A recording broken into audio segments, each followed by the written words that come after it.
आज हम जिस शख्सियत की, जिस रचनाकार की चर्चा करने जा रहे हैं उनका नाम है अज्ञेय।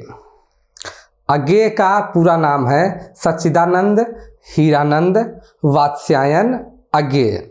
लेकिन आमतौर पर हमारे पाठ्यक्रम में, हमारे साहित्य में या अन्य पुस्तकों में आप इनका नाम सिर्फ अज्ञेय ही पढ़ेंगे। अज्ञेय नाम से ही इनको जाना जाता है, जो कि इनका उपनाम है। अज्ञेय ने आपके सिलेबस में अज्ञेय की क्या है, एक कविता है, आप देखेंगे सबसे पहले तो, जिसका नाम है अषाढ़ वीणा। तो अज्ञेय कवि भी हैं और एक निबंध भी आपके पाठ्यक्रम में इनका है, जिसका नाम है संवत्सर। तो निबंधकार भी हैं। इसके अलावा उन्होंने बहुत सारी कहानियाँ भी लिखी हैं, बहुत सारे उपन्यास भी लिखे हैं, यात्रा वृत्तांत भी लिखे हैं, डायरी भी लिखी हैं। तो वो सब चीज़ें आप देखेंगे अज्ञेय की आपको दिखाई पड़ेंगी। अज्ञेय ने क्या क्या लिखे हैं, कविता तो लिखी ही है, आपके सिलेबस में भी एक है। दूसरा, कहानियाँ बहुत सारी लिखी हैं अज्ञेय ने, और कहानीकारों की श्रेणी में भी उनका नाम बड़ा ऊपर आता है। तीसरा क्या लिखा है अज्ञेय ने, निबंध खूब लिखा है। चौथा आपने देखेंगे यात्रा वृत्तांत अज्ञेय ने लिखे हैं। इनके दो यात्रा वृत्तांत हैं, एक तो है एक बूंद सहसा उछली और दूसरा अरे यायावर रहेगा याद। तो जो एक बूंद सहसा उछली यात्रा वृत्तांत है, ये उनकी विदेश यात्राओं का एक तरह से संस्मरण है, यात्रा वृत्तांत है। और जो अरे यायावर रहेगा याद यात्रा वृत्तांत है, वो भारत भ्रमण का उनका यात्रा वृत्तांत है। दोनों ही यात्रा वृत्तांतों में आप देखेंगे कि उन्होंने दर्शन को या वर्णन में दर्शन को किस तरह घुला दिया है, किस तरह से कितना बेहतर ढंग से उन्होंने यात्राओं का वर्णन किया है। उनकी यात्रा वृत्तांत जो बाकी आपके रचनाकार हैं, चाहे राहुल सांख्यायन हो या मोहन राकेश हो या यशपाल हो, उनसे भिन्न है। क्योंकि इनके यात्रा वृत्तांत में एक तो आपको मिलेगा क्षण का महत्व ज़्यादा मिलेगा आपको। उन्होंने बड़ी बड़ी चीज़ें, संस्कृति का गायन नहीं किया, संस्कृत की गायन से ज़्यादा उन्होंने क्षण के महत्व, जो मोमेंट्स हैं छोटे छोटे, वो कैच किया है और उनको दर्शन से जोड़ दिया है। ये आप देखेंगे। जैसे राहुल सांख्यायन के यात्रा वृत्तांत पढ़ेंगे तो किसी भी जगह के यात्रा वृत्तांत में वहाँ की जो मूल संस्कृति है, वहाँ के लोग हैं, वहाँ के रहन सहन हैं, वो सब का जिक्र करते हैं। यशपाल ने अपने यात्रा वृत्तांत को मार्क्सवादी दृष्टि से देखा है, मोहन राकेश की दृष्टि अलग है, तो सबके दृष्टिकोण अलग अलग होते हैं। यहाँ पर हम देखेंगे कि इनकी यात्रा वृत्तांत में क्षण का महत्व बहुत मिलेगा। जो वहाँ के जो जीवन शैली है उसका भी वर्णन करेंगे, लेकिन दार्शनिक अनुभूति के साथ साथ यहाँ पर इनके यात्रा वृत्तांत में अनुभूति को ज़्यादा महत्व दिया गया है। यात्रा वर्णन से ज़्यादा इन्होंने अनुभूति को महत्व दिया है। यात्रा वर्णन का, चीज़ों के वर्णन का उतना महत्व अज्ञेय के यहाँ नहीं है। इसलिए अज्ञेय के यात्रा वृत्तांत बाकी लोगों के यात्रा वृत्तांतों से अलग माने जाते हैं। तो यात्रा वृत्तांत भी आपने देखा इनके। इसके अलावा इन्होंने, आप देखेंगे, डायरी भी लिखी है। आप देखेंगे इन्होंने डायरी भी इन्होंने लिखी हैं। और ये भी देखेंगे कि इसके अलावा भी ये है आकाशवाणी में भी सक्रिय रहे हैं, जहाँ पर आकाशवाणी में क्या होता है कि जो ऑडियो विधा है उसका ज़्यादा महत्व है। ये सब चीज़ें आप इनके साहित्य में देखेंगे। तो हम इसके बाद अब अगली साइड में आगे पढ़ते हैं इनका जीवन परिचय। जब भी हम किसी रचनाकार के विषय में चर्चा करते हैं तो हम सबसे पहले क्या देखते हैं, उसका जीवन परिचय, उसके जीवन की विशेषताएं, उनके चरित्र की विशेषताएं। क्यों देखते हैं हम? ऐसा हम इसलिए करते हैं कि उनके जीवन में जो उनके अनुभव रहे, या उन्होंने जो जो देखा होगा, या दूसरे के अनुभवों को उन्होंने महसूस किया होगा, जो ग्रहण किया होगा, वही चीज़ें उनके साहित्य में उतरेंगी, वही चीज़ें उनके साहित्य में दिखाई देंगी। क्यों? क्योंकि साहित्य क्या है? साहित्य समाज का प्रतिबिंब है। समाज के जो अनुभव हैं वही कोई भी रचनाकार अपनी संवेदन शक्ति के जरिए, अपनी ग्रहणशीलता के जरिए अपने साहित्य में उतारता है। तो उसकी रचनाओं में वो सारे तत्व दिखाई पड़ते हैं। तो हम अब अज्ञेय का जीवन परिचय देखते हैं। अज्ञेय के जीवन परिचय में आप देखेंगे कि वो क्या है, साहित्यकार तो हैं ही। अगर साहित्यकार न होते तो आपके हिंदी साहित्य के पाठ्यक्रम में होते ही क्यों। दूसरा वो क्या है, फोटोग्राफर बड़े अच्छे हैं, शैलीकार बड़े अच्छे हैं, पर्यटक भी हैं। और एक दो चीज़ें इनकी और हैं, जैसे पर्यटक हैं तो कैसे पर्वतारोहण का भी बड़ा शौक है इनको, चर्मकारी के काम का भी इनको बहुत शौक है। और इनको हमेशा कुछ ना कुछ नवीनता चाहिए। जैसे कि अगर ये अपना घर नहीं बदलते थे तो क्या करते थे, घर के सामानों को ही नए ढंग से व्यवस्थित कर देते थे ताकि नवीनता आए जीवन में, चीज़ें नहीं लगें। अगर सोफा इस तरफ पड़ा है तो बदल के दूसरी तरफ कर दिया, नए ढंग से व्यवस्थित कर देते थे ताकि नवीनता बनी रहे। इसलिए तो हमेशा आप इनकी जो साहित्य का उदाहरण है, साहित्यिक कृतियां हैं, उसमें भी देखेंगे कि उन्होंने हमेशा परिवर्तनवाद का समर्थन किया है, या क्षणवाद का आपको प्रभाव इनके साहित्य में, इनकी रचनाओं में, इनकी कविताओं में क्षणवाद का प्रभाव आपको दिखेगा। क्षणवाद का प्रभाव होने की दूसरी वजह ये क्या है कि अज्ञे क्या है, अज्ञे एक फोटोग्राफर है। एक अच्छा फोटोग्राफर क्या होता है, अच्छा फोटोग्राफर हमेशा चीज़ों की फोटो लेने की बजाय, चीज़ों की तस्वीर लेने के बजाय क्या कैच करता है, हमेशा मोमेंट कैच करता है, क्षणों की फोटो लेता है। क्योंकि क्षणों की फोटो लेना मुश्किल कार्य है, क्षणों को जीवंत कर देना ज़्यादा मुश्किल है। तो फोटोग्राफी में तो वो करते ही हैं, उनका यह गुण साहित्य में भी दिखाई पड़ता है। और उन्होंने अपनी रचनाओं के जरिए, अपने साहित्य के जरिए क्षणों को जीवंत कर दिया है, मोमेंट्स को इतने अच्छे से बिंबात्मक ढंग से बिंबों के जरिए जीवंत कर दिया है, जो आप आगे उदाहरणों के रूप में देखेंगे। और बाकी वो पर्यटक हैं तो उनका क्या है, प्रकृति से बड़ी नजदीकी है, उन पर दर्शन का भी कुछ प्रभाव है।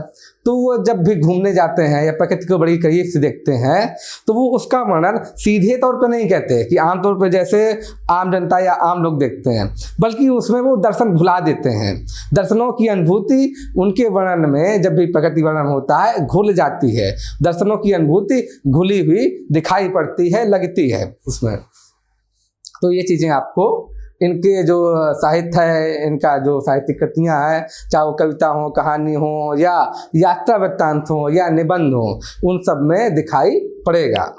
अब हम देखते हैं ये इसके जीवन परिचय के बारे में जो बाकी बिंदु हैं। यहाँ से मैंने इसलिए किया कि ये चीज़ें बाद में रिपीट होंगी, उनका पहले ही इसके बारे में बता दिया जाए। पिता की पुरातात्विक सर्वेक्षण विभाग में उनकी नौकरी थी, उसका प्रभाव क्या पड़ा, संपूर्ण देश में भ्रमण करने का मौका मिला। अर्थात संपूर्ण देश की जो भारतीय संस्कृति है, भारतीय संस्कृति को उन्होंने ना सिर्फ देखा, जब आदमी बाहर से जाता है कुछ दिन के लिए तो फिर देखता है, बल्कि अनुभव किया। चूंकि उनके पिताजी की नौकरी थी, अलग अलग जगह वो रहते रहे, उन्होंने रहा तो देखा भी, अनुभव भी किया, बड़े अच्छे से महसूस किया पूरे देश की संस्कृति को, पूरे भारत की संस्कृति को। और उनके जब आप रचनाएं पढ़ेंगे तो उनके दो यात्रा वृत्तांत हैं। एक तो है एक बूंद सहसा उछली, एक बूंद सहसा उछली, और दूसरा है अरे यायावर रहेगा याद। दोनों यात्रा वृत्तांतों में फर्क क्या है? यायावर का मतलब होता है घुमक्कड़। दोनों यात्रा वृत्तांतों में फर्क क्या है? अंतर ये है कि इसमें उन्होंने जो विदेश यात्राएं की हैं उनका वर्णन है, और इसमें जो भारत देश की यात्राएं हैं, भारत के अंदर की यात्राएं हैं, उसका वर्णन किया है अरे यायावर रहेगा याद। तो उसमें वो सब चीज़ें जो, चूंकि उन्होंने भारत संपूर्ण देश का भ्रमण किया था, पहले भी अपने पिता के साथ भी, और बाद में तो उन्होंने भ्रमण किया है क्योंकि उन्हें घूमने का शौक था। तो इसमें बड़े अच्छे ढंग से कैसे आप देखेंगे दोनों ही पुस्तकों में कितने दार्शनिक भाव से चीज़ों को उन्होंने वर्णित किया है। दार्शनिक भाव से उन्होंने चीज़ों को, आप देखेंगे कि उन्होंने चीज़ों को दिखाया है, दोनों ही यात्रा वृत्तांतों में। प्रकृति सी नजदीकी साफ तौर पर दिखती है वो, चूंकि हमेशा अक्सर वो अपना कैमरा लेकर कहाँ चले जाते थे, पहाड़ों में, जंगलों में घूमने के लिए वो अक्सर कैमरा उठाकर चले जाते थे, और इसीलिए उन्होंने इतना सटीक, इतना अद्भुत और दार्शनिक विवरण किया है प्रकृति का। आपके सिलेबस में, आपके पाठ्यक्रम में एक रचना है असाध्य वीणा, उसमें जो प्रकृति का करीबी वर्णन हुआ है, किस तरह से उन्होंने विभिन्न तरह की ध्वनियाँ हैं, उसका जो शब्द में खींचा है, जो दिखाया है, उससे आपको स्पष्ट हो गया कि हो जाएगा इनकी प्रकृति से कितनी नजदीकी थी। अब हम अगला बिंदु देखते हैं। क्रांतिकारी कार्यों के कारण जेल भी गए। आपने देखा होगा कि स्वतंत्रता आंदोलन में एक धारा तो थी आपकी जो अहिंसा के, गांधी जी के साथ अहिंसा के मार्ग का पालन कर रही थी, महात्मा गांधी जी के साथ। इसके अलावा लेकिन बहुत से युवा लोग थे जो क्या कर रहे थे, क्रांतिकारी थे, वो शस्त्र का प्रयोग कर रहे थे देश की आज़ादी के लिए। और उनमें देखेंगे आप कि आगे भी शामिल रहे हैं क्रांतिकारियों के साथ, जो कि आप HSRA, Hindustan socialist Republican army, जिसके संस्थापक आप भगत सिंह और आज़ाद को देखेंगे, चंद्रशेखर आज़ाद और भगत सिंह जिसके संस्थापक थे, उसमें भी आगे शामिल रहे थे। तो इसका प्रभाव क्या पड़ा? इसका प्रभाव आप ये देखेंगे इन सब का कि उनकी कुछ कुछ रचनाएं हैं, जैसे कि विपथगा, उसमें आप देखेंगे कि क्रांतिकारी जीवन पर ही आधारित है, ताकि यह यहाँ के नहीं, रूसी क्रांतिकारी जीवन पर आधारित है, रूसी क्रांतिकारियों के, निहिलिस्टों के। विपथगा आप देखेंगे, या कोठरी की बात, कोठरी की बात जब वो जेल में बंद थे उस समय का वर्णन है, या पुलिस की चिट्ठी, क्रांतिकारियों को पुलिस से किस तरह बचना पड़ता है, और ये पुलिस की सीटी सुनकर ऐसा समझकर कि पीछे पुलिस पीछा कर रही है, किस तरह के मनोभाव आते हैं, उसका वर्णन इस कहानी में है, पुलिस की सीटी कहानी में किया गया है। और भी आपको रचनाएं मिलेंगी जिसमें क्रांतिकारी कार्यों का वर्णन दिखेगा आपको आगे के। आगे देखते हैं, हम अगला बिंदु देख लेते हैं। आकाशवाणी में भी उन्होंने काम किया, साहित्यकार के तौर पर उन्होंने आकाशवाणी में भी काम किया है। और जब आकाशवाणी में आदमी काम करता है तो उसमें अंतर क्या आता है, क्या विशेष चीज आ जाती है, उसके पास कविता या कहानी सुनाने का एक ढंग विकसित होता है, कविता या कहानी सुनाने का एक ढंग विकसित होता है, क्योंकि वहां पर चीजें सुनाकर ही संप्रेषित की जाती हैं। जब आप लिखते हैं या प्रकाशित करवाते हैं तो लिखित फॉर्म में जाती है, कहानी हो, उपन्यास हो या कविता हो। लेकिन आकाशवाणी में चूंकि श्रव्य रूप में जा रही है, ऑडियो फॉर्म में जा रही है, तो वहाँ एक विशेष तरह से बोलने की स्टाइल डेवलप होती है, बोलना पड़ता है। तो ये चीज़ आप देखेंगे आगे के बारे में। इसके अलावा उनके व्यक्तित्व की बातें, द्वितीय विश्व युद्ध के दौरान वह सेना में भी शामिल हुए, क्योंकि ये माना जा रहा था कि द्वितीय विश्व युद्ध क्या है,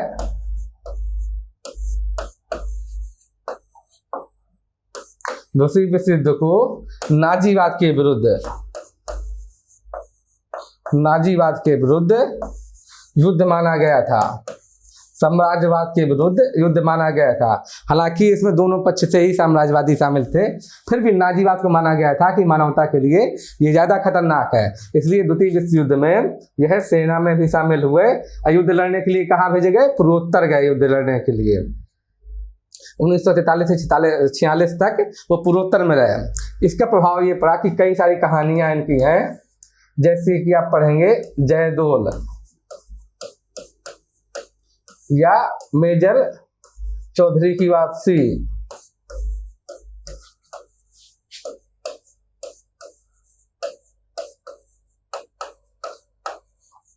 ये सब कहानियां आप ये नागाओं के बारे में उसमें कई कहानियां पढ़ेंगे आप इनकी लिखी हुई। ये सब कहानियां पूर्वोत्तर भारत की कहानियां हैं, पूर्वोत्तर भारत से संबंधित कहानियां हैं, पूर्वोत्तर भारत संबंधित। वहाँ के जनजीवन संबंधित कहानियाँ हैं, वो आप देखेंगे इनकी रचनाओं में ये मिलेगा। तो ये उसी का प्रभाव है कि पूर्वोत्तर में ये गए थे एक सैनिक अधिकारी के रूप में लड़ने के लिए। अगला बिंदु देखते हैं, स्वतंत्रता के बाद कई बार उन्होंने विदेश यात्राएं की, विदेश में भी साहित्यकारों से साथ इनका संबंध रहा। उसका प्रभाव भी आप देखेंगे कि इन पर इन्होंने विदेशी साहित्य भी खूब पढ़ा है और विदेशी दर्शनों का भी प्रभाव आप इनके साहित्य में, इनकी रचनाओं में देखेंगे। जैसे कि क्या क्या प्रभाव, जैसे मनोविश्लेषणवाद का प्रभाव आप देखेंगे इनकी रचनाओं में खूब है। कौन कौन सी रचनाएं में, जैसे इनके उपन्यास आप देखेंगे, शेखर एक जीवनी या अपने अपने अजनबी। हम आगे इनकी रचनाएं पढ़ेंगे, उसमें देखेंगे अपने अपने अजनबी या नदी के द्वीप आप पढ़ेंगे जो उपन्यास है, उसमें स्पष्ट रूप से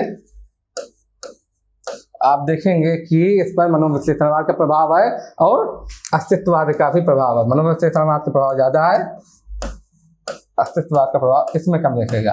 अस्तित्ववाद का प्रभाव ज़्यादा क्या देखेगा, जैसे असाध्य वीणा, उसमें अस्तित्ववाद का प्रभाव स्पष्ट रूप से दिखेगा आपको। या वो रचनाएं जैसे ये दीप अकेला स्नेह भरा आप पढ़ेंगे, या वो कि हम नदी के द्वीप हैं, वो जो कविता है हम नदी के द्वीप हैं, उसमें अस्तित्ववाद का स्पष्ट रूप से प्रभाव है। समाज और व्यक्ति के संदर्भ को बताया गया है। या यह दीप अकेला स्नेह भरा, ये कविता पढ़ेंगे आप, ये सबके कोटेशन आपको खूब इस्तेमाल करने पड़ते हैं, इसलिए मैं बता दे रहा हूँ यहाँ पर। तो इसमें अस्तित्ववाद का प्रभाव है।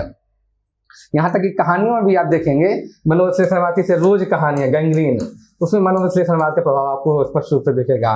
पठार का धीरज आप कहानी देखेंगे, पठार का धीरज, तो उसमें भी मनोविश्लेषणवाद का प्रभाव दिखाई पड़ेगा। मनोविश्लेषणवाद का प्रभाव हो गया, अस्तित्ववाद का प्रभाव हो गया, और किसका प्रभाव, और आप देखेंगे भारतीय दर्शनों का भी प्रभाव आपको दिखेगा। बौद्ध दर्शन का प्रभाव खूब दिखेगा। बौद्ध दर्शन में किस किस का, एक तो आपको दिखेगा जैन बौद्धवाद का, जैन बौद्धवाद से खूब प्रभावित है। शून्यवाद का प्रभाव दिखेगा आपको खूब, विज्ञानवाद का प्रभाव खूब दिखेगा,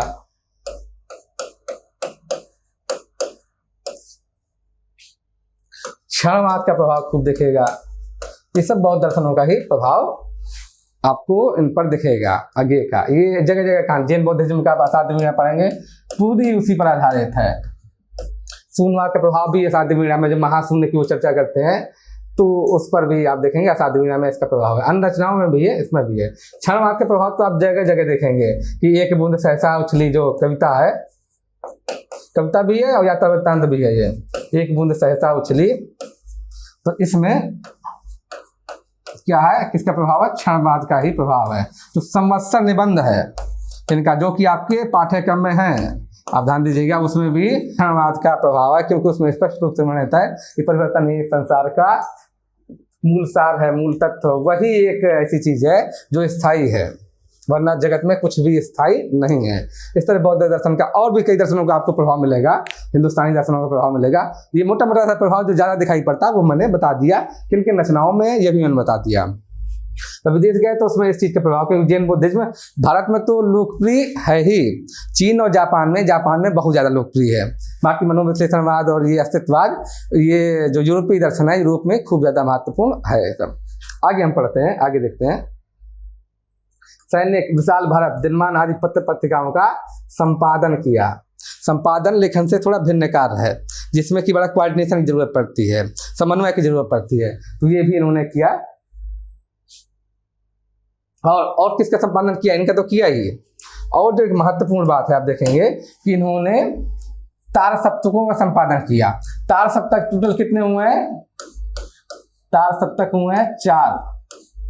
तार सप्तक का अर्थ क्या है, तार का मतलब सितारे, स्टार्स, और सप्तक का मतलब 7।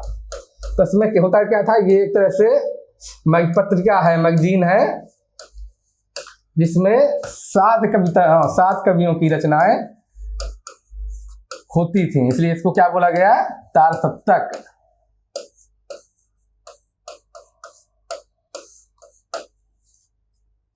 तो ताल सप्तक टोटल कितने हुए हैं, ताल सप्तक हुए टोटल 4 प्रकाशित हुए हैं। पहला ताल सप्तक हुआ था प्रकाशित,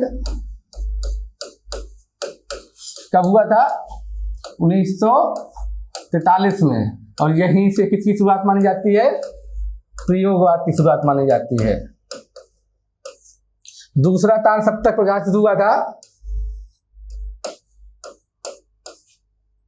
कब हुआ था, 1951 में, और यहां से नई कविता की शुरुआत मानी जाती है।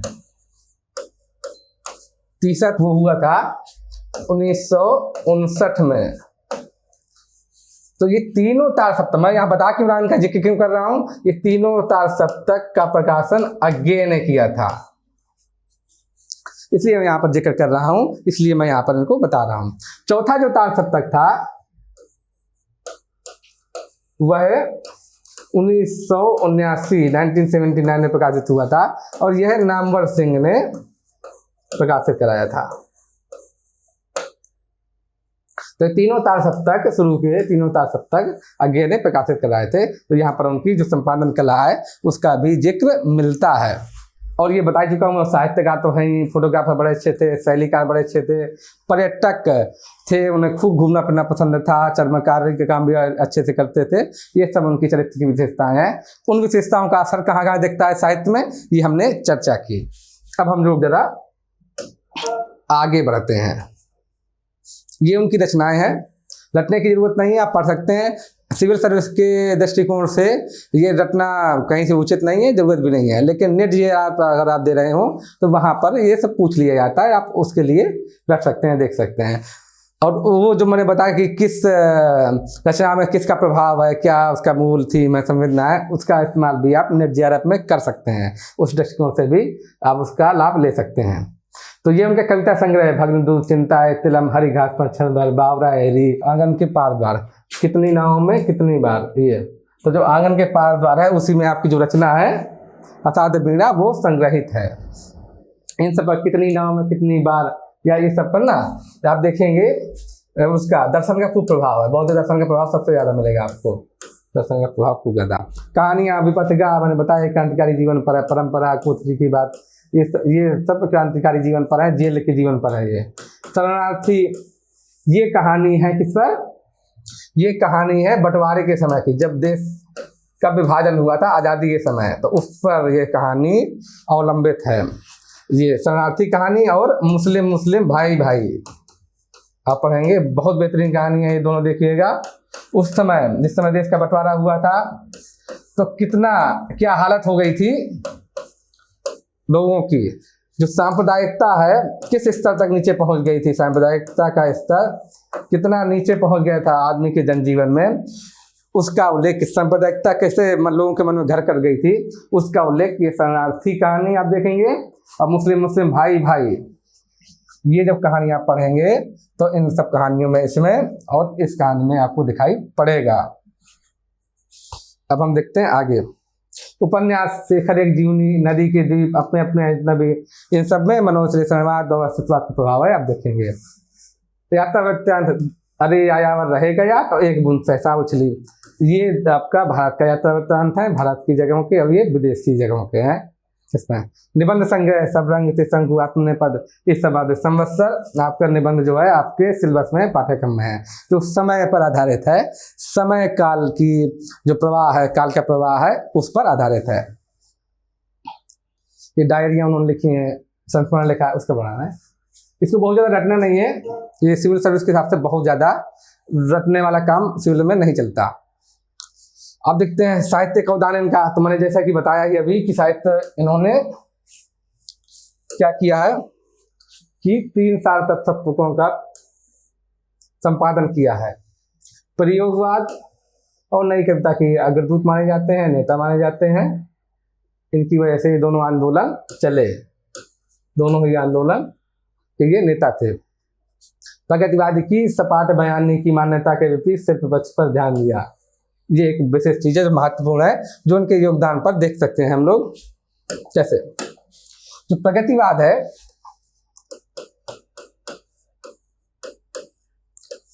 इसका मूल आधार क्या है? इसका मूल आधार है मार्क्सवाद। प्रगतिवाद का मूल आधार मार्क्सवाद है, या आप समाजवाद वामपंथ समझ सकते हैं, मार्क्सवाद। तो प्रगतिवादी जो दर्शन है उसके हिसाब से साहित्य क्या है? एक हथियार है, एक उपकरण है। उपकरण है उसके हिसाब से, एक हथियार है। किस चीज का? क्रांति का एक हथियार है उसके हिसाब से। आप देखेंगे कि ये क्रांति का एक हथियार है। तो जो प्रगतिवादी हैं उनका मानना है कि रचना का शिल्प पक्ष महत्वपूर्ण नहीं है, सिर्फ संवेदना पक्ष ही महत्वपूर्ण है। शिल्प पक्ष की बजाय रचना का शिल्प ऐसा होना चाहिए, एकदम सपाट होना चाहिए, एकदम सीधा होना चाहिए, ताकि हर कोई, हर व्यक्ति उसको समझ सकते, उसमें कुछ विशेष चीजें करने की आवश्यकता नहीं है। तो ऐसा प्रगतिवादियों का मानना है। जबकि इसके विपरीत अज्ञेय का मानना था कि वस्तु के साथ साथ रूप का भी उतना ही महत्व है। जितना वस्तु का महत्व है उतना ही महत्व रूप का भी है। वस्तु का मतलब हम क्या संप्रेषण करना चाहते हैं, क्या दिखाना चाहते हैं पाठक को अपने, और रूप का मतलब है उसको कैसे अभिव्यक्त करना चाहते हैं, किस तरह से उसको दिखाएंगे, तो वो रूप कहलाता है, यानी शिल्प पक्ष। तो आगे इनका यह कहना था कि जितना संवेदना पक्ष महत्वपूर्ण है उतना ही महत्वपूर्ण शिल्प पक्ष है। शिल्प पक्ष पर भी उतना ही ध्यान दिया जाना चाहिए। तो प्रगतिवाद में जो शिल्प का महत्व कम हो गया था, कमजोर हो गया था, वो महत्व फिर से अज्ञेय ने लौटाया। ये अज्ञेय की देन मानी जाती है। अब देखते हैं कि बहुत सारे समीक्षकों ने अज्ञेय पर आरोप लगाए हैं। आरोप क्या है उन पर? पहला आरोप ये कि इन्होंने विदेशी पश्चिमी दर्शनों, मान्यताओं तथा साहित्य की नकल की है, ऐसा कहना है। तो पहली बात तो जैसे हम साहित्य पढ़ते हैं तो इस तरह दिखता नहीं है। दर्शनों का प्रभाव, दर्शन तो यूनिवर्सल चीज़ है, उस पर प्रत्येक देश या दुनिया में कहीं भी जब रचनाएं की गई तो उस पर किसी न किसी दर्शन का प्रभाव आना स्वाभाविक है। तो इसका मतलब ये नहीं माना जा सकता कि किसी रचनाकार ने नकल की है दर्शनों की, ऐसा नहीं है। दूसरा, जब भी आप रचनाएं पढ़ेंगे इनकी तो आपको कहीं उभरा हुआ या थोपा हुआ नहीं मिलेगा दर्शन। ना आपको रचना पढ़ के ऐसा लगेगा कि उस दर्शन की अभिव्यक्ति के लिए रचना की गई है। आपको कहीं ऐसा नहीं लगेगा कि दर्शन की अभिव्यक्ति के लिए रचना रचित की गई है, ऐसा नहीं लगेगा। बल्कि दर्शन हमेशा क्या होगा, इसमें रचनाओं में दर्शन घुला हुआ होगा। तो इससे स्पष्ट होता है कि ऐसा नहीं है कि उन्होंने नकल की है, बल्कि उन्होंने, जैसा कि मैंने बोला कि आप कोई भी रचना करेंगे किसी न किसी दर्शन का प्रभाव उस पर आ ही जाता है। तो उनकी रचनाओं में दर्शन का प्रभाव आया है। और ये जरूर है कि उन्होंने दर्शनों का अध्ययन किया था, जानकारी उनको दर्शनों की थी, लेकिन उन्होंने जो भी रचना की है वो पूर्णतः भारतीय रचनाएं हैं। रचनाओं का पूरी तरह से भारतीयकरण आपको दिखेगा। भारतीय संस्कृत की संवाहक रचनाएं उनकी, उसमें भारतीय संस्कृत के तत्व देखेंगे। दूसरी बात, उनकी रचनाओं में ऐसा नहीं कि सिर्फ पश्चिम के दर्शनों का प्रभाव देखे या भाव देखे, आपको भारतीय दर्शन, विशेषकर बौद्ध दर्शन का स्पष्ट रूप से प्रभाव उनकी रचनाओं में जगह जगह पर दिखाई पड़ेगा। दूसरा चीज जो दूसरा आक्षेप लगता है, दूसरा आक्षेप प्रगतिवादी या मार्क्सवादी समीक्षकों द्वारा लगाया गया है। उनका आक्षेप है कि इन्होंने समाज को नकार कर व्यक्ति को वरीयता दी है। ये आक्षेप भी अधूरा ही सत्य है, क्योंकि अज्ञेय ने व्यक्ति समाज संबंध पर सबसे ज्यादा बात की है। व्यक्ति और समाज के बीच कैसा संबंध होना चाहिए, इस पर सबसे ज्यादा चर्चा, सबसे ज्यादा बात अज्ञेय ने की है। अज्ञेय का माना, इसमें बहुत सारी आपकी रचनाएं देखेंगे आप, जैसे नदी के द्वीप, हम नदी के द्वीप है जो कविता है,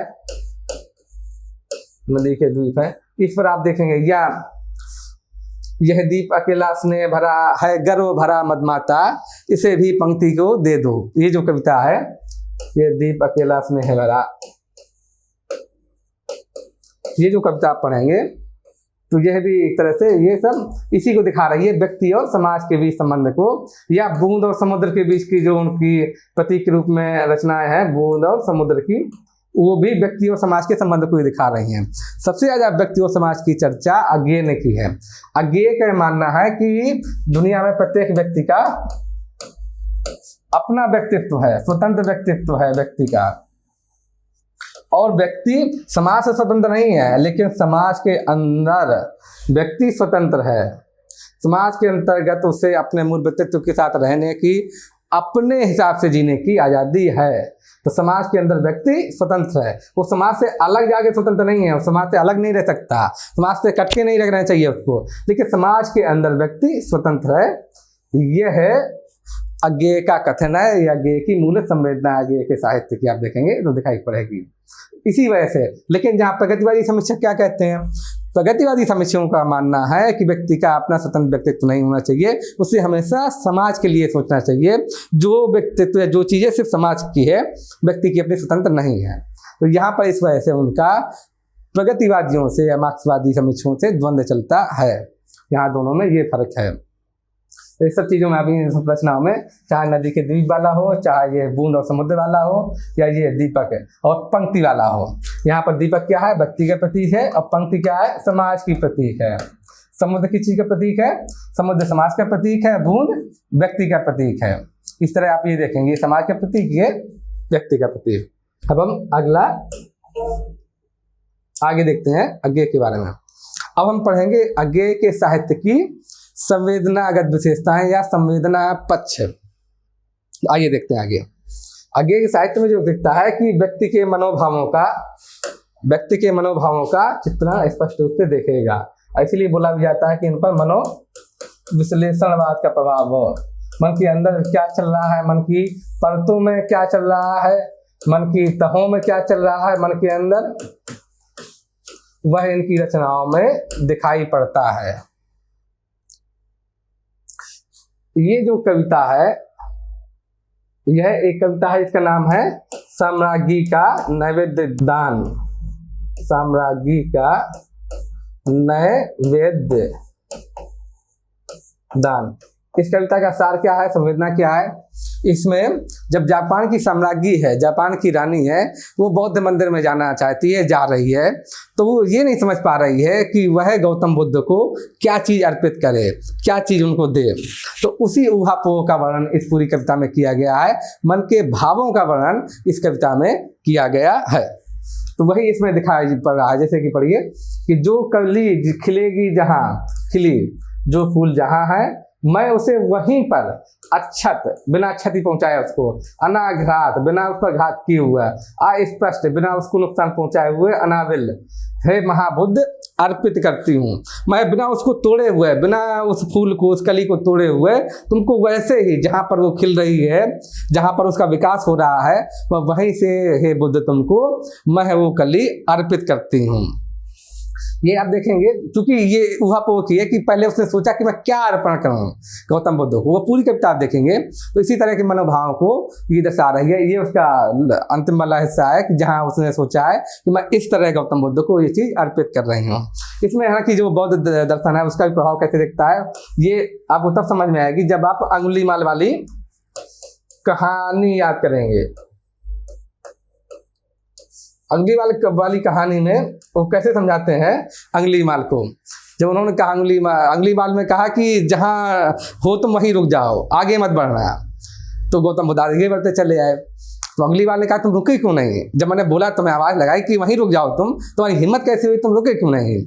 तो गौतम बुद्ध ने बड़े मुस्कुराकर बड़े प्रेम से बोला अंगुलीमाल से कि मैं तो कब का रुक गया, तू कब रुकेगा। उसी बाद आपने सुना होगा कि उसका हृदय परिवर्तन होता है। तो उसको गौतम बुद्ध उदाहरण देकर एक समझाते भी हैं कि जाओ पेड़ से ये पत्ती तोड़ लाओ, ये डाल तोड़ लाओ। वो तोड़ लाता है खट्टे से फरसा चला के। अब बोलते हैं इसको जोड़ दो, तो बोलते हैं जुड़ेगा कैसे। तो बोला जो नुकसान तुमने कर दिया, जो चीज़ तुम वापस नहीं पलट सकते, ले नहीं जा सकते वापस उसी अवस्था में, तो उस चीज़ को तुम क्यों कर रहे हो, वैसा कार्य क्यों कर रहे हो, वैसा नुकसान क्यों कर रहे हो। तुमने लाखों आदमियों को मार दिया, हजारों लोगों का संहार कर दिया, क्या फ़ायदा उस चीज़ का जिसको तुम पूरा जीवन दान नहीं दे सकते। तो यहाँ पर वही चीज़ आई है कि वैसे फूल को तोड़ने का क्या फ़ायदा जिसको हम पूरा डाली पर नहीं खिला सकते। इसलिए जो फूल जहाँ है इस दुनिया में, मैं वहीं से तुमको वो फूल अर्पित कर रही हूँ अपने भावों के अनुसार, भाव के अनुसार, उसी का प्रभाव है। तो व्यक्ति के मनोभावों का, जो सामग्री के अंदर जो मनोभाव है, उनका यहाँ पर वर्णन किया गया है। अब हम देखते हैं आगे व्यक्तिवाद को महत्व। मैंने बताया कि अज्ञेय ने व्यक्ति और समाज के संबंध पर सबसे ज्यादा चर्चा की है और उन्होंने व्यक्ति को बड़ा महत्व दिया है। उनका मानना है कि प्रत्येक व्यक्ति का व्यक्तित्व क्या है, भिन्न है, और व्यक्तित्व भिन्न होने के कारण उसका दृष्टिकोण भी भिन्न होगा, दृष्टिकोण भिन्न होगा और उसके निर्णय भिन्न होंगे, उसे भिन्न तरीके से कार्य करना पसंद होगा। बाकी ये दर्शन क्या कहलाता है, ये अस्तित्ववादी दर्शन भी कहलाता है। यही चीज कि प्रत्येक व्यक्ति का मूल व्यक्तित्व भिन्न भिन्न है। तो अज्ञे ने व्यक्तिवाद को बहुत महत्व दिया है, व्यक्तिगत स्वतंत्रता को बहुत महत्व दिया है। और उन्होंने जो भी मैंने वर्णन किया था कि दीप के माध्यम से या द्वीप, नदी के द्वीप के माध्यम से या दीपक के माध्यम से या बूंद के माध्यम से जो दिखाया था, तो यहाँ पर आप देखेंगे कि हम नदी के द्वीप हैं। ये नदी बह रही है तो बीच बीच में जो, जैसे आप ब्रह्मपुत्र नदी देखेंगे तो बीच में बहुत सारे द्वीप रहते हैं, बड़ा फेमस द्वीप है मांडली द्वीप। वह हमें आकार देती है, अपने बहाव के अनुसार आकार देती है, किंतु हम बहते नहीं हैं, क्योंकि बहना रेत हो जाना है। हम अपना व्यक्तित्व खत्म नहीं कर सकते। तो यहाँ पर कवि कह रहा है कि हम बहते नहीं हैं, अर्थात हम अपना व्यक्तित्व शून्य नहीं कर रहे हैं, अपने व्यक्तित्व को हम खत्म नहीं कर रहे हैं, किंतु हम बहते नहीं हैं, क्योंकि बहना रेत हो जाना है। अगर हम बह गए, हमारा व्यक्तित्व खत्म हो गया, तब फिर हमारे जीवन में बचा क्या, कोई रस ही नहीं बचा, रेत की तरह हम हो जाएंगे बिल्कुल, जिसमें जीवन में कोई रस नहीं, कोई पानी नहीं, कोई स्वर नहीं, कुछ नहीं बचेगा हमारे अंदर। इसलिए हम बहते नहीं हैं, हम अपने व्यक्तित्व को शून्य नहीं कर सकते। यहाँ पर इस कविता में देखा गया। तो यहाँ पर दिखा रहा है व्यक्तिवाद को महत्व जो कि अज्ञे ने दिया है, वह हमें आकार देती है, तो समाज ही हमको आकार देता है। यहाँ पर आप देखेंगे अगला जो बिंदु हम देखते हैं वो है प्रकृति से आत्मीयता, प्रकृति से समीपी। शुरुआत में बताया था कि अक्सर अज्ञे जंगल या बगीचे में चले जाते थे या पर्वतों पर चले जाते थे, उनको प्रकृति से नजदीकी बड़ी पसंद थी। तो देखिए प्रकृति का कितना सुंदर, ऋतुराज बसंत का इतना सुंदर वर्णन किया है। शिष्य ने पहन लिया बसंत का दुकूल यानी शॉल कंबल, गंध बह उड़ रहा पराग धूल झूले, अरे ऋतुराज आ गया, अरे बसंत आ गया। बसंत का वर्णन आपको पूरे साहित्य में मिलेगा, हर जगह, पूरे हिंदू साहित्य में। विद्यापति से आप देखेंगे, आदिकाल से जो हिंदी साहित्य हमारा अब वाला हम पढ़ते हैं, तो वहाँ विद्यापति के यहाँ से ही आप देखेंगे। फिर वो चाहे तुलसी के यहाँ देखेगा, आपको खूब दिखेगा। मधुवास में ही बसंत के महीने में आप पढ़ेंगे, भगवान राम पैदा हुए थे। नवमी भौम 12 मधुमासा, अवधपुरी है चरित्र प्रकाशा। तो बार बार मधुमासा या ऋतुराज का वर्णन आएगा। बंधे समय वन पशुओं की नाना विध आतुर तत्व पुकारे, गर्जन घुर घुर चीख भूख हुक्का चिचियार। ये बड़ा करीबी से जो आदमी देख पाएगा प्रकृति को, बड़ा करीबी से महसूस कर पाएगा, वही ये वर्णन कर सकता है।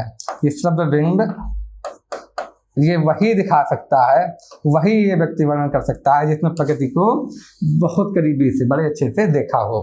ये देखिए सबकी गर्जन ये सिंह की आवाज़ है, घुरघुर ये भालू की आवाज़ है, देखिए सबकी अलग अलग है। चीख ये जानवर या वो सब होती है, टिटहरी या ये सब होते हैं, पक्षी वो करते हैं।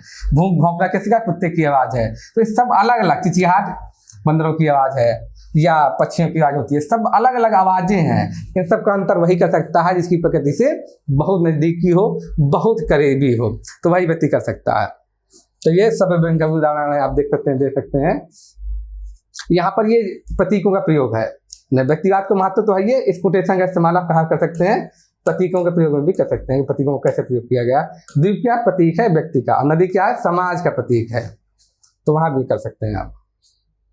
आगे हम देखते हैं, आप देखेंगे कि आगे क्या है, स्वयं क्रांतिकारी जीवन में संलग्न रहे थे, स्वयं क्रांतिकारी थे आगे। तो आप देखेंगे कि क्रांतिकारी जीवन का उन्होंने एकदम सटीक वर्णन किया। विपथिका, पुलिस की चिट्ठी आदि इस तरह की जो कहानियां हैं उन्हें की हैं। या कोठरी की बात है तो जो उन्होंने जेल में जीवन बताया था उसी की चर्चा की है, क्रांतिकारी कार्यों करना। कैसे मनोभाव आते हैं जब पुलिस पीछा करती है क्रांतिकारी का, उसका चर्चा की है उन्होंने, उसकी चर्चा की है। जब विपद का क्रांतिकारी कार्यों को कैसे निपटाते हैं, कैसे पुलिस उनको मार देती है, इस सब का वर्णन इन्होंने यहाँ पर किया है।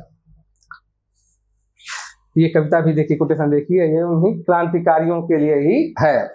जैसे कि परिवर्तन के पथ पर जिनको हंसते चढ़ जाना है सूली, उन्हें परागना अंगराग, उन वीरों पर सोहेगी धूली। क्रांतिकारियों का एक तो इससे ये पता चलता है हस्र की उन पर देशभक्ति की जो रास्ते की धूली है वही वह शोभा देती है। किसी ने और भी कहा है कि शहीदों की मज़ारों पर लगेंगे हर बरस मेले, और वतन पे मिटने वालों का यही बाकी निशा होगा।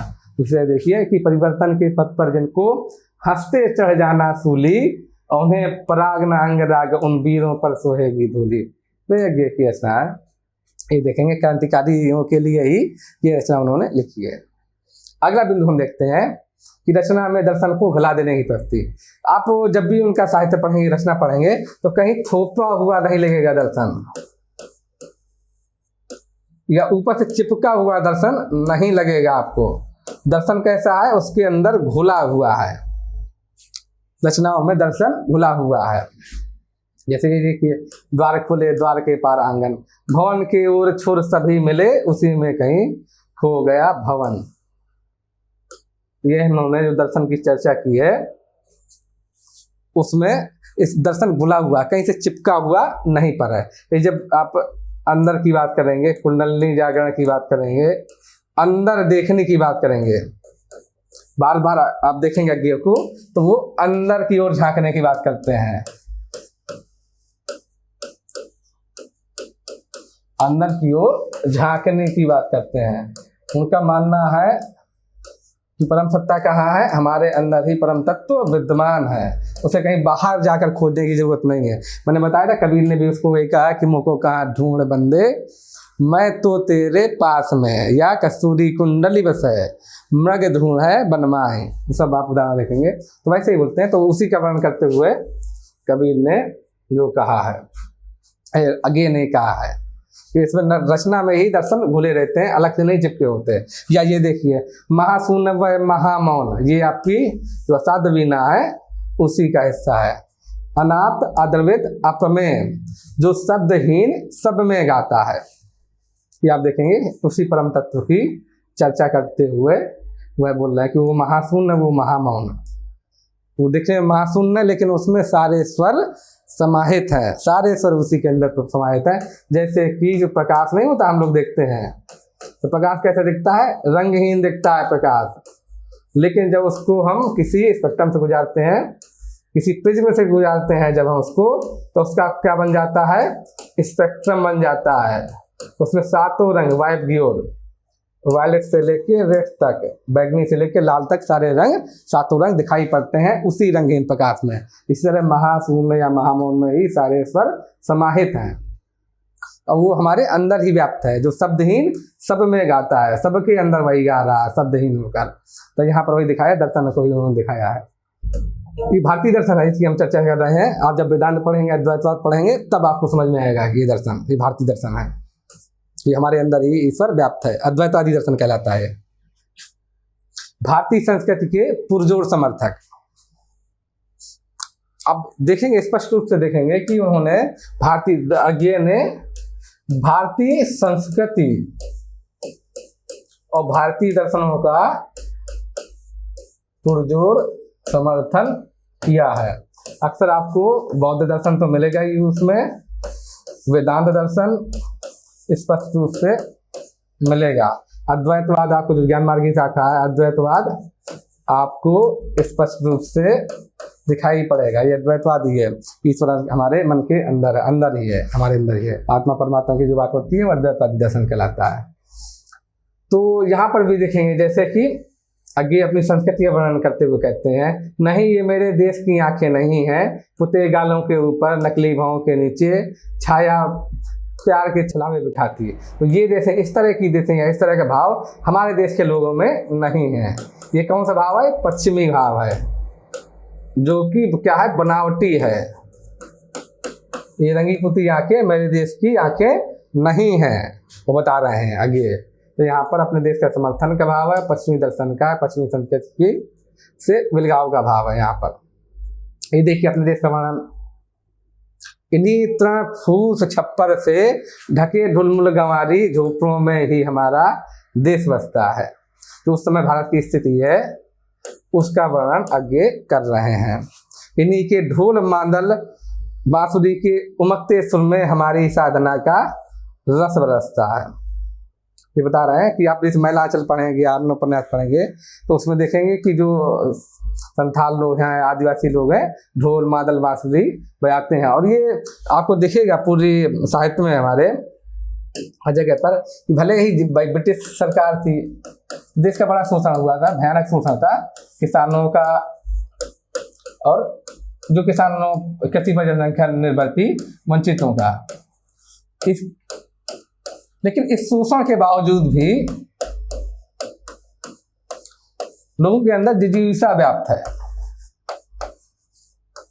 आप मैलांचल में देखेंगे कि भले ही संथालों का इतना शोषण हुआ हो, लेकिन उनके अंदर अभी भी वो जिजीविषा थी, वो भी अभी भी वो जिंदा दिली थी, जो कि उनके मांदल बांसुरी के स्वर में स्पष्ट रूप से दिखती है, दिखाई पड़ती है। वहां भी देखेंगे आप तो वही चीज आप यहाँ भी देखेंगे कि कितना भी कष्ट हो, कैसा भी सोचना हो, लेकिन जिजीविषा भारतीय लोगों की खत्म नहीं होती।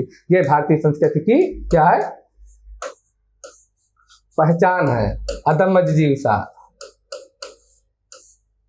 अदम्य जिजीविषा जो है ये क्या है, भारतीय संस्कृति की पहचान है। इसी को इकबाल ने कहा भी है कि यूनान मिस्र रोमा सब मिट गए जहां से, फिर भी अभी है बाकी नामों निशा हमारा, और कुछ बात है कि हस्ती मिटती नहीं हमारी, सदियों रहा है दुश्मन दौरे जहां हमारा। तो वही है कि अदम्य जिजीविषा है हमारे लोगों में, भारतीय संस्कृति में, भारतीय लोगों में। कितना भी मुश्किल आए, कितना भी परेशानी आए, उनकी वो जिजीविषा टूट नहीं सकती। ये वही दिखा रहे हैं, इन्हीं के ढोल मादल बांसुरी के उमगते सुर में हमारी साधना का रस बरसता है, रस बरसता है। ये भारतीय जिजीविषा दिखा रहे हैं। तो रहस्यवाद की उपस्थिति अज्ञे की कुछ रचनाओं में आप देखेंगे जिसमें दार्शनिक प्रभाव है, उसमें देखेंगे कि रहस्यवाद दिखाई पड़ता है। रहस्यवाद इसलिए कहते हैं, रहस्यवाद क्या है कि जहां स्पष्टता ना हो, स्पष्टता ना हो, ताकि भौतिक रूप से चीजें साफ साफ ना देखें। यहाँ चीजें कैसा होने लगे, आध्यात्मिक होने लगे या अस्पष्ट होने लगे, भौतिक रूप से चीजें साफ साफ ना देखें, साफ साफ पकड़ में ना आए, तो उसको बोलते हैं, वहां पर रहस्यवाद बोलते हैं इसको। कि कुछ कुछ रहस्य की चीजें लग रही हैं हमें, तो देख नहीं पा रहे हैं नॉर्मल साधारण तरीके से, साधारण लोग उसको नहीं देख पा रहे हैं, तो उसको रहस्य कहते हैं। तो जो जैसा कि आप अपनी कविता जो अज्ञे असाध्य वीणा है, अज्ञे की कविता, उसमें भी देखेंगे उसमें कौन सा रहस्यवाद उपस्थित है, सृजनात्मक रहस्यवाद। उसमें उस कविता में सृजनात्मक रहस्यवाद उपस्थित है। कैसे, उसमें जब आप वो कविता देखेंगे, एग्जाम्पल देख लेते हैं कि वीणा उस पर रख पलक मूंद कर प्राण खींची, प्रियन्वत के लिए है कि प्रियन्वत जो क्रियाकलाप कर रहा है, करके प्रणाम अस्पर्श छुअन से छुए था। ये जो अस्पर्श छुअन वाली बात है कि वो भौतिक रूप से नहीं छू रहा उसको, प्रियन्वत वीणा को भौतिक रूप से नहीं छू रहा, बल्कि अस्पर्श छुअन से, वो मानसिक रूप से या आध्यात्मिक रूप से उसको छू रहा है, हृदय से हृदय की बात कर रहा है वो, जो कि जैन बुद्धिज्म में प्रभाव आप पढ़ेंगे उस रचना में।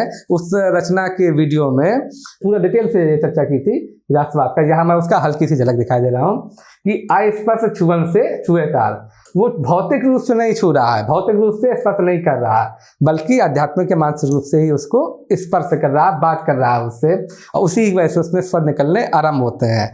वो भौतिक रूप से उस रचना से, उस वीणा से कोई छेड़छाड़ नहीं कर रहा है, जोर जबरदस्ती नहीं कर रहा है।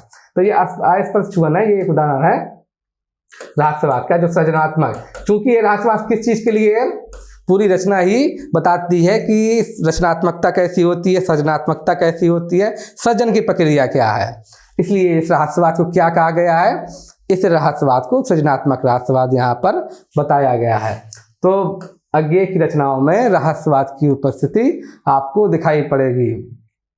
या इससे पहले जो आपने पढ़ा था, ये द्वार खुले द्वार के पार आंगन की, आपको स्पष्ट नहीं दिखेगा, थोड़ा थोड़ा सा आपको रहस्यवाद दिखेगा।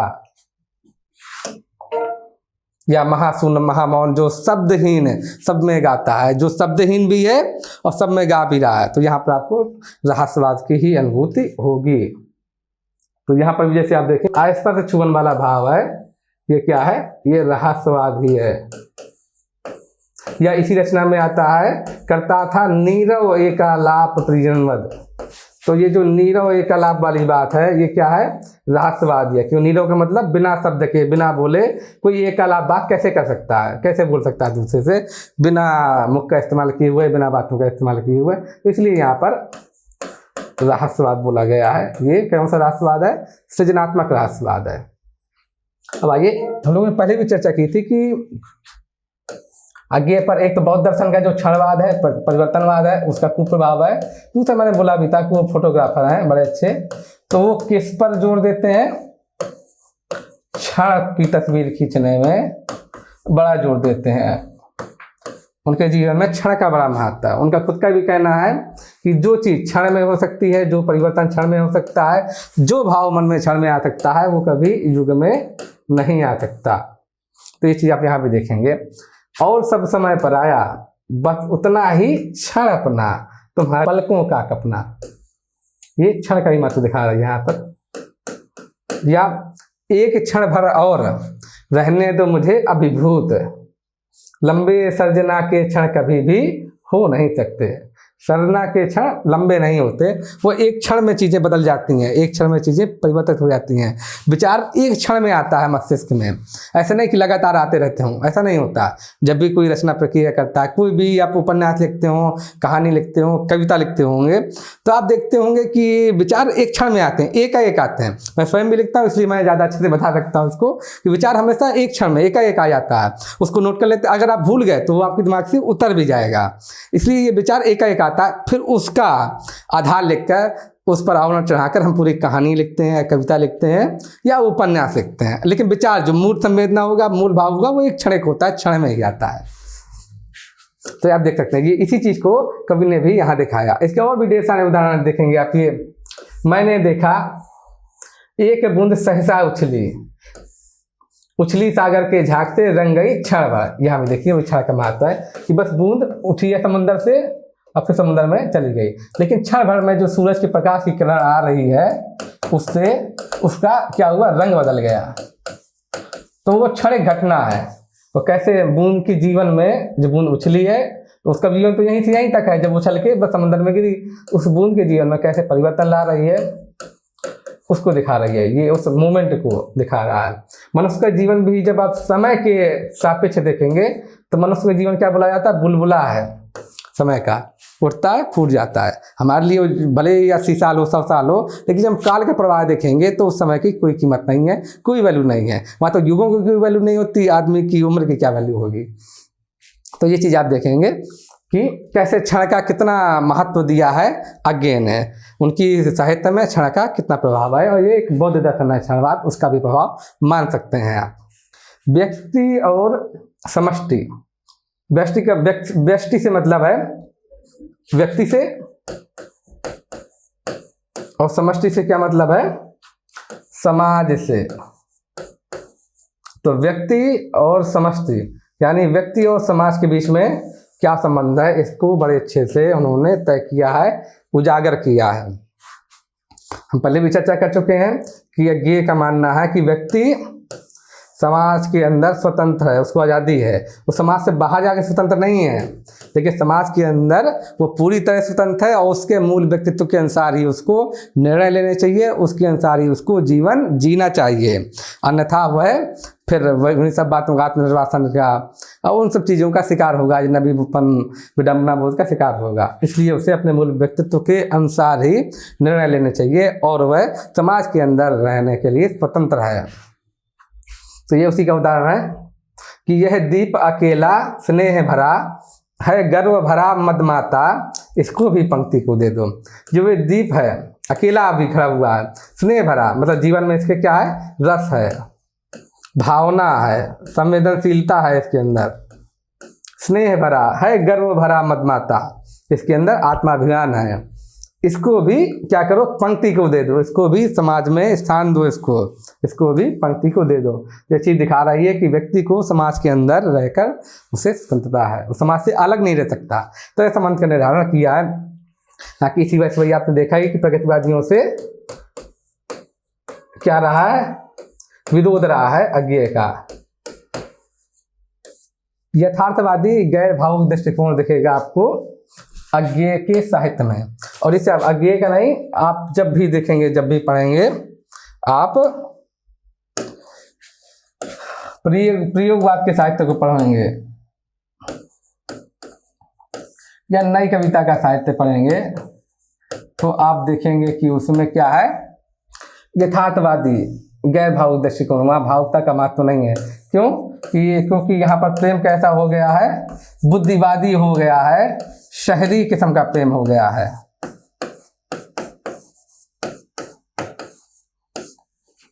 बुद्धिवादी आज़ादी समय उसके बाद की जस्ट बाद की घटना है।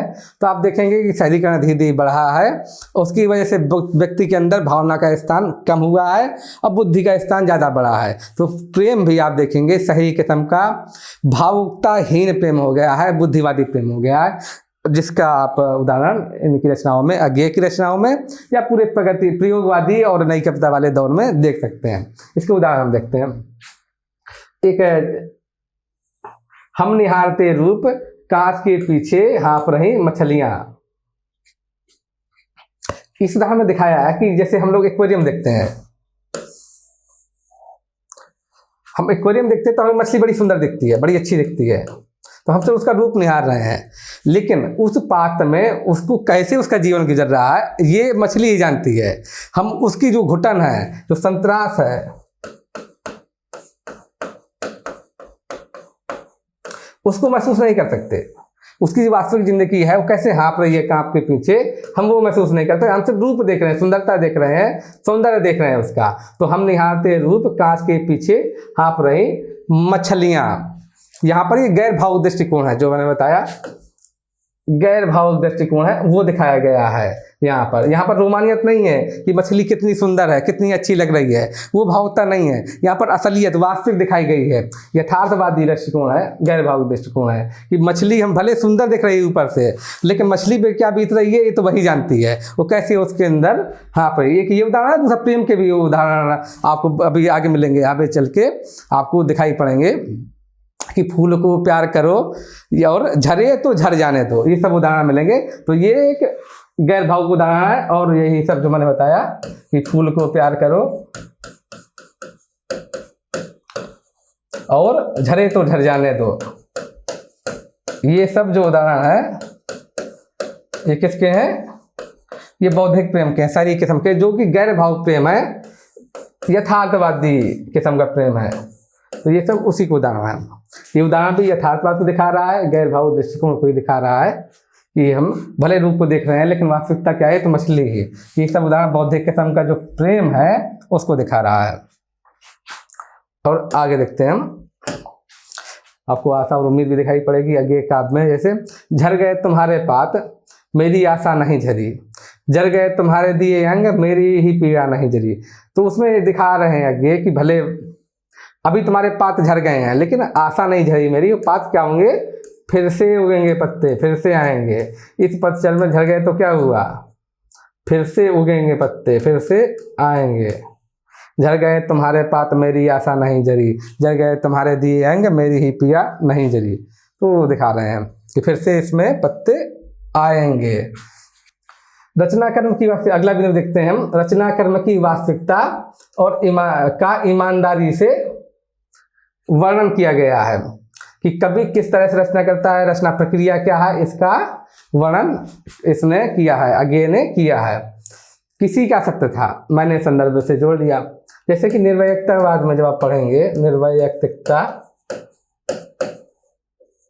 उसमें इलियट ने क्या बोला है, निर्वैयक्तिकतावाद में जो आप देख रहे हैं इसमें इलियट ने क्या कहा है, इलियट ने कहा है कि कवि क्या कहता है, कवि की ग्रहणशीलता या संवेदनशीलता बड़ी तेज होती है, तो वह दूसरे के अनुभवों को भी क्या करता है, ग्रहण कर लेता है, दूसरे के अनुभवों को ग्रहण कर लेता है वो, और उसको अपने हिसाब से ढाल के अपने ढंग से प्रस्तुत करके लोगों के सामने प्रस्तुत करता है। तो यहाँ वही दिया है कि किसी का सत्य था, मैंने संदर्भ से जोड़ दिया, अपने ढंग से कवि ने उसको प्रस्तुत किया। जो किसी की उक्ति में गरिमा थी, मैंने उसे थोड़ा सा संवार दिया। तो ये इसी चीज़ का वर्णन करा। या दूसरा देखिए, कवि ने कथा गढ़ी लोक ने बाची, कहो बर तो झूठ जांचो तो साची। तो वही दिखा रहा है कि कवि कैसे दूसरों के अनुभवों को, दूसरे ने जो महसूस किया है, दूसरे के भावों को कैसे पढ़ता है, कैसे उसे ग्रहण करता है संवेदनशीलता के जरिए, और उसको फिर वह प्रस्तुत करता है। अब हम देखते हैं आगे, व्यवस्था की विडंबना पर व्यंग्य। हमारी व्यवस्था में या हमारे समाज में क्या क्या विडंबनाएं हैं। एक अच्छा रचनाकार इस पर कलम जरूर चलाता है, जरूर इस पर व्यंग्य कसता है। तो आप अज्ञेय पर देखेंगे कि अज्ञेय ने भी जो समाज में जो विडंबनाएं मौजूद हैं उस पर व्यंग्य किया है। जैसे कि जो पुल बनाएंगे, वो ये एक तरह से आप प्रतीक के रूप में ये इस्तेमाल किया गया है। ये किस समय का वर्णन है कि जब सीता की मुक्ति चाहिए थी, अर्थात रावण को पराजित करना था। और रावण कहाँ का राजा था? लंका का राजा था, जो कि लंका कौन सा था? जल दुर्ग था लंका, और रावण वहाँ का राजा था। सीता वहाँ पर कैद थी लंका में। तो उसके लिए क्या किया गया कि यहाँ से यहाँ पहुँचने के लिए पुल बनाया गया। भारत से लंका पहुँचने के लिए पुल का निर्माण हुआ। अब पुल किसने बनाया था? आप देखेंगे नल और नील मुख्य इंजीनियर थे, और बाकी बंदर भालुओं ने पुल बनाया था, क्योंकि इनके द्वारा छोड़े गए पत्थर डूबते नहीं थे पानी में, नल नील के द्वारा, जो कथा है, जो मिथक है। तो पुल किसने बनाया था? बंदर भालुओं ने बनाया था। तो देखिए, जो पुल बनाएंगे वो अनिवार्यता पीछे रह जाएंगे। ये असल में किस ओर इशारा कर रहा है कवि? कभी इशारा, ये प्रतीक है, कभी इशारा कर रहा है कि जो मील के पत्थर है हमारे समाज में, जो ग्राउंड वर्क कर रहे हैं, सच में जो जमीनी स्तर पर काम कर रहे हैं, जो क्या है, नींव की ईंट है, वो क्या रह जाएंगे? हमेशा पीछे रह जाएंगे। जो नींव की ईंट है, क्योंकि नींव की ईंट तो नीचे गड़ गई, उसको कौन देख रहा है? सब लोग कंगूरे को देखते हैं, महल को देखते हैं, नींव की ईंट को कोई नहीं देखता। तो जो पुल बनाएंगे वो अनिवार्यता पीछे रह जाएंगे। सेनाएं हो जाएंगी पार, मारे जाएंगे रावण, मतलब अर्थात जो कार्य है वो सिद्ध हो जाएगा, कार्य सिद्धि हो जाएगी। जयी होंगे राम, जो निर्माता रहे वो इतिहासों में बंदर कहलाएंगे। तो ये इशारा कर रहा कभी कि जो उन्होंने वास्तव में कार्य किया है, या आप जब व्यवहारिक तौर पर देख सकते हैं, जो हमारे देश के क्रांतिकारी रहे हैं, जो न जाने कितने लोग जो पुलिस की लाठी डंडे से शहीद हो गए, उनका कोई नाम लेवा भी नहीं बचता। वो वहीं पर जो दिखाया गया है कि जो इतिहास में जो निर्माता रहा है, इतिहास में बंदर कहलाएंगे।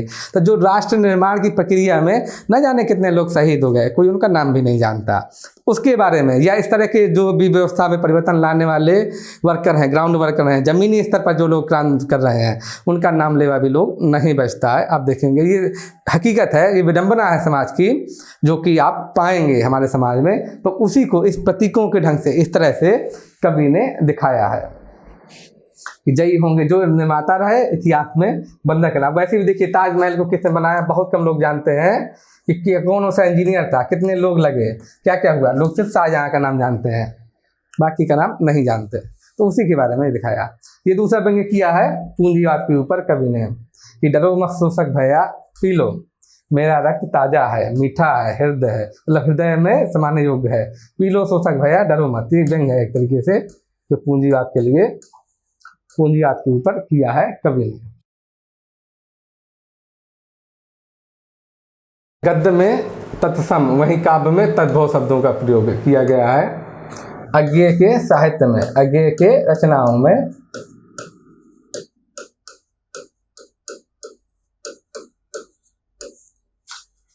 गद्य, ये आमतौर पर आप देखते हैं कि कवि या रचनाकार गद्य में तत्सम भाषा का ही ज़्यादा प्रयोग करता है, और काव्य में चूँकि बहुत सारे ऐसे भाव होते हैं जो प्राकृतिक भाव हैं, नेचुरल भाव हैं, तो उसी रूप में दिखाने के लिए उसे तद्भव शब्दों का प्रयोग करना पड़ता है। इसके अलावा भी काव्य की व्याकरण को ठीक करने के लिए, लय छंद ताल तुक को ठीक करने के लिए भी तद्भव शब्दों का प्रयोग करना आवश्यक हो जाता है, बिना उसके मात्रापाई ठीक नहीं हो पाती है। इसलिए काव्य में अक्सर तद्भव शब्दों का प्रयोग किया जाता है, और गद्य में तत्सम। आप देखेंगे इनकी जो रचनाएं हैं अज्ञेय की, तो चाहे आप यात्रा वृत्तांत पढ़िए उनके, या आप निबंध पढ़िए। अज्ञेय के निबंध जो पढ़ेंगे तो उसमें क्या है, भाषा कैसी है, तत्सम है, आप देखेंगे एकदम। वहीं जब आप कविताएं पढ़ेंगे अज्ञे की, तो कविताओं की भाषा कैसी है? अधिकांश कविताओं की भाषा आपको मिलेगी, कैसे मिलेगी? तद्भव मिलेगी। तो पहली चीज तो ये। दूसरी चीज ये है कि भावों और स्थितियों के अनुसार भाषा बदलती है, शब्द चयन बदलता है। जैसे कि जब दार्शनिक तरह का भाव आ गया है तो भाषा क्या हो गई है?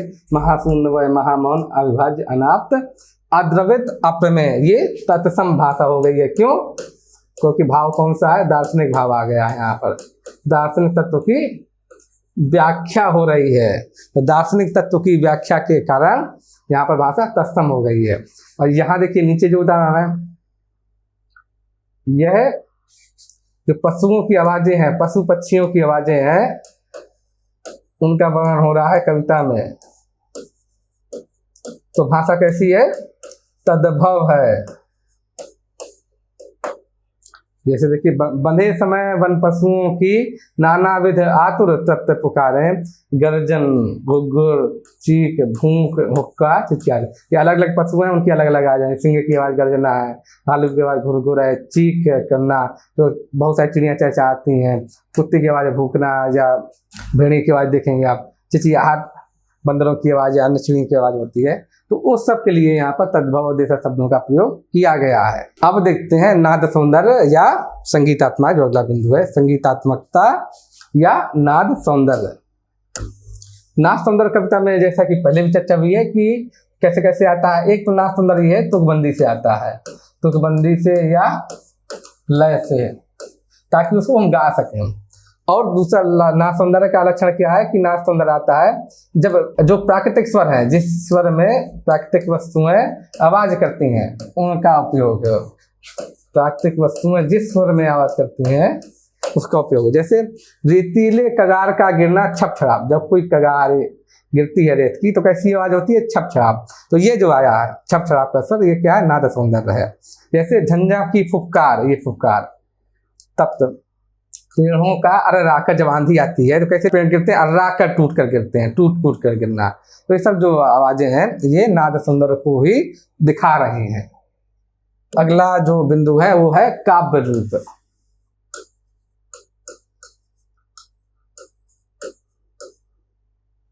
काव्य रूप कौन कौन सा है? मुक्त छंद में अधिकांश रचनाएं की हैं कवि ने, लेकिन लय ताल और धुन से युक्त रचनाएं हैं।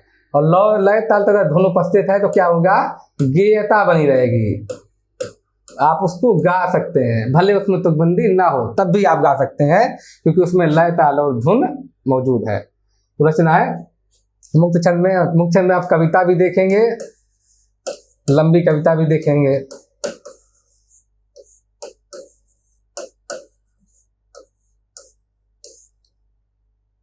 ये तो काव्य में है। गद्य में भी उनकी, जैसा कि हमने शुरुआती स्लाइड में देखा था, उपन्यास भी उन्होंने लिखे, कहानियाँ भी उन्होंने लिखी, यात्रा वृत्तांत भी लिखे, डायरी भी लिखे, उन्होंने सारी चीज़ें, निबंध भी लिखे, उन्होंने सब कुछ लिखा। सारी चीज़ों का उसमें आप जब लिखेंगे आगे ऊपर तो सारी चीज़ों का वर्णन करेंगे। यहाँ पर सिर्फ काव्य रूप का ही वर्णन दिया गया है कि मुक्त छंद में रचना है और उसमें गेयता बनी हुई है। जैसे अगर मैं तुमको ललाटे सांझ के नभकी अकेली तारिका अब नहीं कहता, या शरद के भोर की निहार न्याही कुई टटकी कली चंपे की वगैरह, तो नहीं कारण कि मेरा हृदय उथला या कि सूना है, या कि मेरा प्यार मैला हो गया है।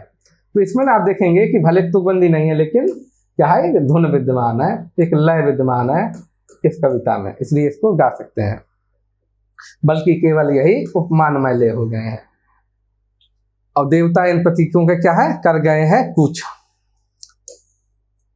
ये कविता का अंश है, जो कलगी बाजरे की कविता है उसी का ये अंश है। कलगी बाजरे की कविता पढ़ेंगे तो अब देखिए इसमें कि भले ही गेय वो नहीं है, तुकबंदी नहीं है, लेकिन इसमें गेयता मौजूद है।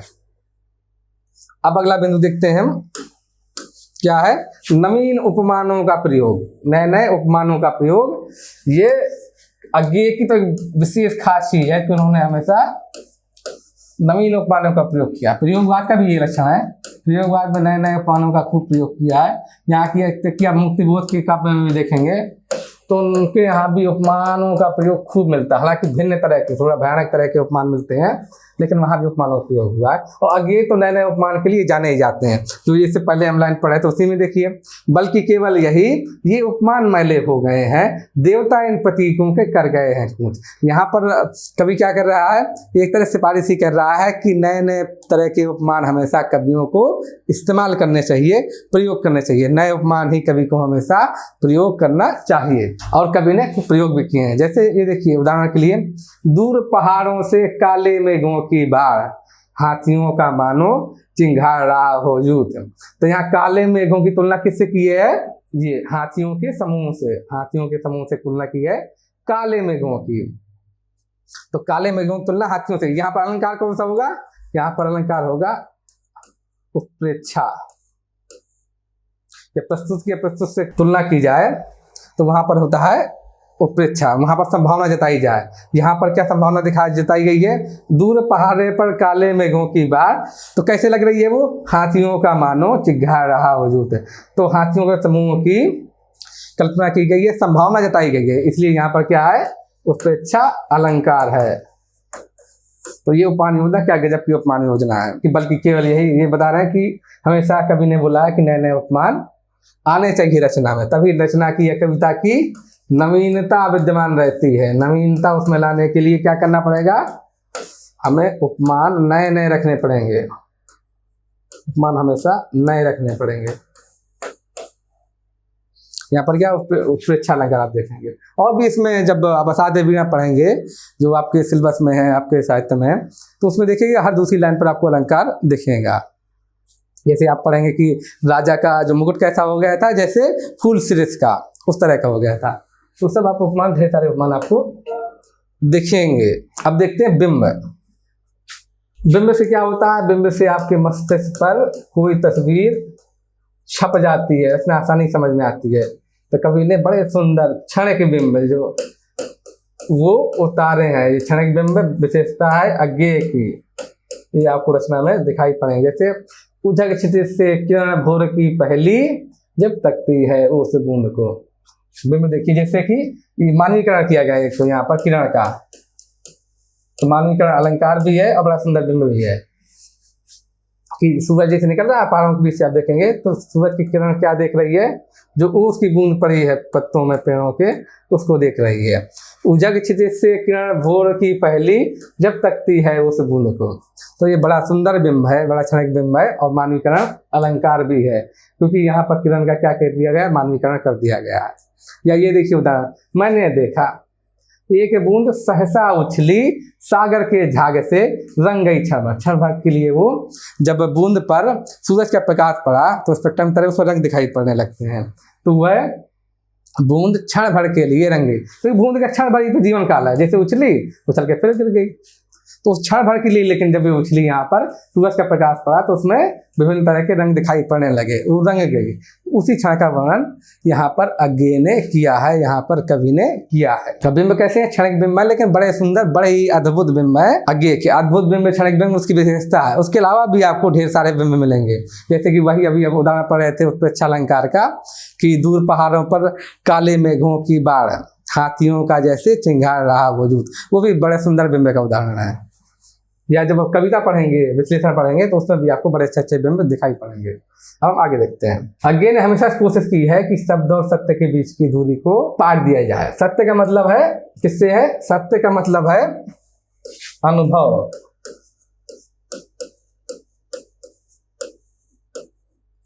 और शब्द का मतलब है जो हम प्रस्तुत कर रहे हैं, कविता में, साहित्य में दिखा रहे हैं, ये प्रस्तुतिकरण है।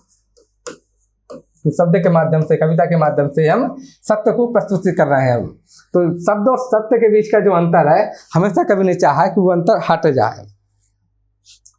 और इस चीज पर जैसे दोनों जो अपने बीच एक दीवार बनाए रहते हैं, सदा एक दूसरे से तन कर रहते हैं, कौन, शब्द और सत्य। कब कैसे किस आलोक स्फुरण में इन्हें मिला दूं। तो कवि कह रहा है कि मेरी हमेशा कोशिश रहती है कि शब्द और सत्य के अंतर को, बीच को पार दिया जाए कैसे भी करके। यहाँ पर एक चीज देखेंगे, जो एलियट का तीसरा सिद्धांत है वो है वस्तुनिष्ठ समीकरण। ये सिद्धांत कहता है कि जो अनुभव है, अनुभव अक्सर क्या होते हैं, अमूर्त होते हैं। जो संवेग है मन के भाव है, कैसे हैं, अमूर्त होते हैं। उनको यदि प्रस्तुत करना है, उनको जनता तक पहुंचाना है, तो क्या सहारा लेना पड़ता है हमको, इनको मूर्त बनाना पड़ता है। मूर्त के लिए क्या चाहिए, ये तो प्रतीक चाहिए हमको, या बिंब। बिना बिंब प्रतीकों को उनको मूर्त नहीं हम बना सकते, दूसरों तक नहीं पहुंचा सकते। तो इनके सहारे ही हम इसको मूर्त बनाकर पहुंचाते हैं। जब तक मूर्त नहीं होंगे ये, तब तक जनता तक नहीं पहुंचेंगे, प्रभावशाली नहीं होगी रचना। तो इसके यदि पहुंचाते हैं, इसको बोला जाता है क्या, वस्तुनिष्ठ समीकरण। कि अमूर्त भावों को कभी रचनाकार मूर्त बनाकर जनता तक पहुंचाता है, इसको वस्तुनिष्ठ समीकरण बोला जाता है। तो यहाँ पर भी देखिए उसी का सब लिखता है कि कभी चाहता है कि इन भावों को, जो सत्य है, जो अनुभव है, वो अमूर्त है, उसको कैसे हम शब्द के माध्यम से किस तरह पहुंचा सकें कि शब्द और सत्य के बीच का अंतर खत्म हो जाए। मतलब जो भाव मैंने महसूस किया है वो ठीक वैसा का वैसा, वही का वही पाठक तक पहुंच जाए।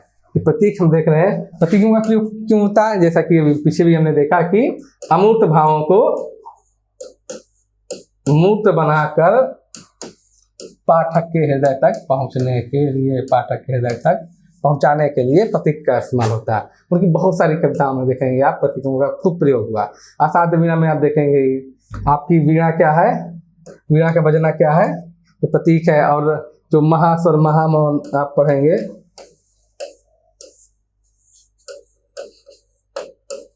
ये प्रतीक किसका है, परम सत्ता का प्रतीक है।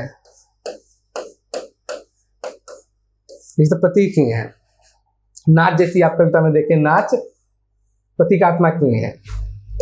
ये नाच कविता का उदाहरण है जो आप याद कर सकते हैं कोटेशन के तौर पर।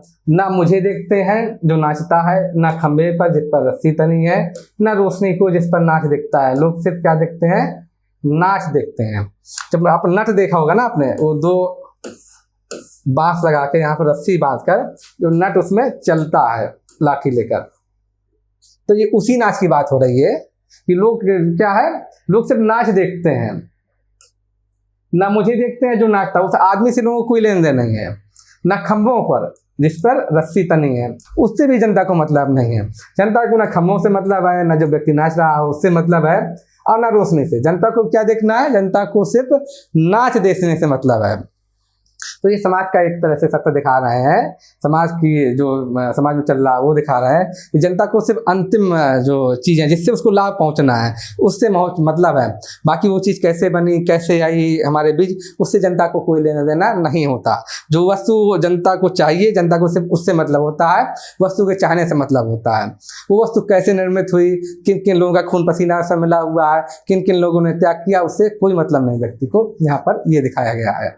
या दूसरा ये देखिए, ये प्रतीक का उदाहरण कि जो पुल बनाएंगे वो अनिवार्यता पीछे रह जाएंगे। जब कोई नई व्यवस्था बनाएंगे, परिवर्तन करेंगे, तो लोग पीछे रह जाएंगे।